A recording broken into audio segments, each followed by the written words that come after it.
We continue with our NFL team betting profiles as Emory Hunt joins Alex Selznick, aka PropStarz. I am starting off so poorly because you guys know I don't want to talk about the Philadelphia Eagles because even I think they're going to win the NFC East, and even I think they are the likely, or they should be the favorites to win the Super Bowl here at plus 650. Emory, I'm going to start with you. Are they deserving favorites, and is there value in this number?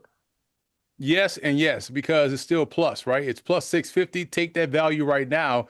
They are the best team in the NFC. They'll get challenged a lot by a lot of teams because I feel like based off how we saw the NFL draft roll, a lot of these teams, in my opinion, got better.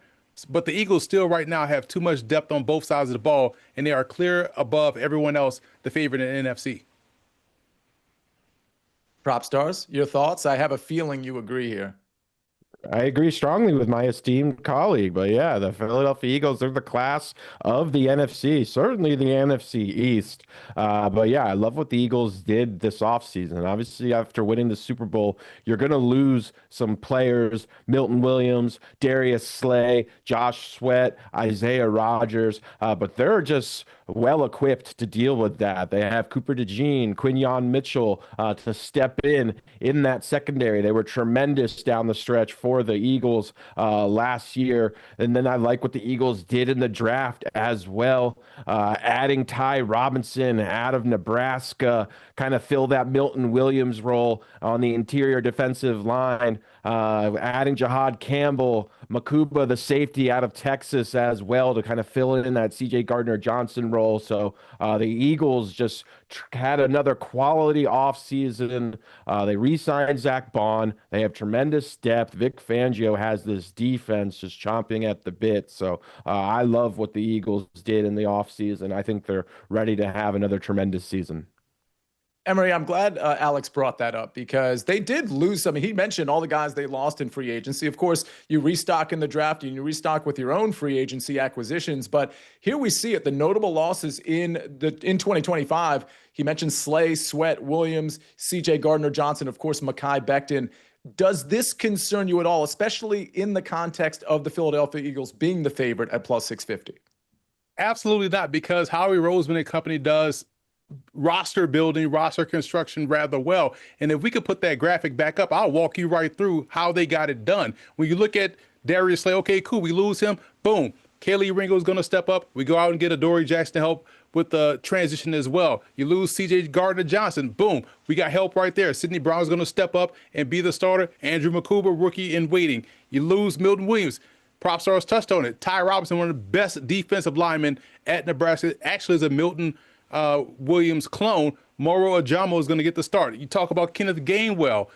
Okay, cool. A.J. Dillon, Will Shipley is going to probably see a more significant role. Keep an eye out for two undrafted rookie free agents, and Sean Derek Powell out of Central Arkansas, and also Montrell Johnson out of Florida. So if you're constantly working a year or two ahead, you're going to always be ahead of the curve so you don't have any surprises. This is what happened last year when they lost some guys. Then it was like, well, who's going to step up for this guy? Boom. We saw a lot of people step up on both sides of the ball. Expect that to be the case once again. So there's no free agent losses for Philadelphia. It's just about reloading and going back out and doing what you did the year before.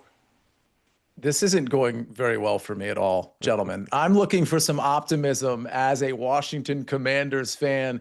And when I look at the division odds, you know, the Eagles, as expected, a pretty heavy favorite at minus 150 to win the NFC East. The Commanders trailing, of course, in second place here at plus 210. And then we have the Cowboys at plus 550 and the Giants at plus 2,500. Oh, it is changed to minus 135 over at BetMGM. Okay, a much more reasonable number. PropStarz, I'll start with you. How do we feel about this Eagles minus 135 number? Yeah, I still think there's a big gap between the Eagles and everyone else in the division. Last year, the Commanders obviously had a good season, but they surprised a lot of people. Jaden Daniels surprised a lot of people. So they're not going to be sneaking up on teams like they did last year. I do think the Cowboys are in a spot where they could potentially bounce back if Dak can stay healthy. I still think they're a legitimate, possibly a 10 or more win team, but I just think the Eagles, Emory pointed out, just the tremendous depth in the roster construction, so many guys able to step up and they just have such a strong core group of players they are both offensively and defensively. They've done such a good job building inside out on that offensive line and that defensive line. So I just think this Eagles window is still wide open. They have as much talent as any roster in the entire NFL.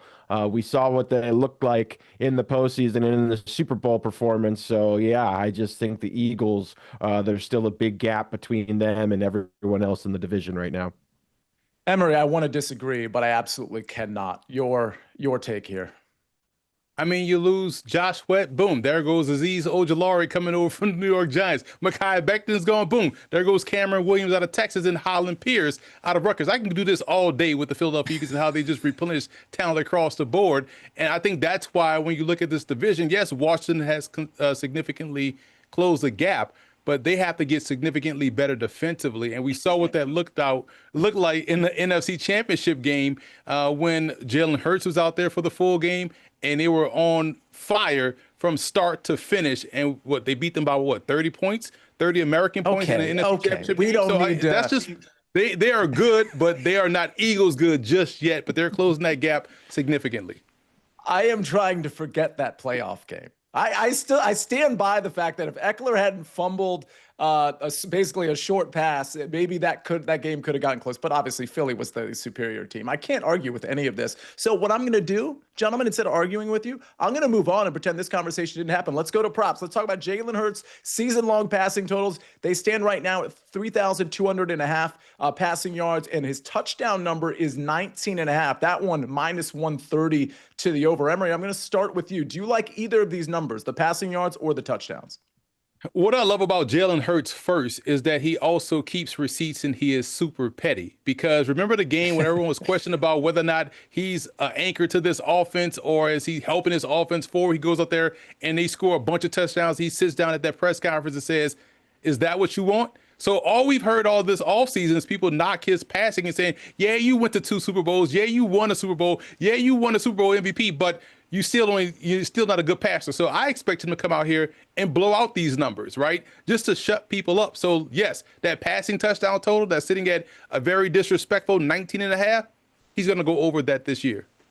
Yeah, I'll say this about Jalen Hurts, Alex. I don't think he's a top 10 passer in the league. That's just my opinion. But when it really matters, he can absolutely drop it in there. And I saw that against Washington early in that game on a 4th down conversion that was, at that point, a kind of critical part of the game. Alex, talk to me about any of these totals that you like or don't like.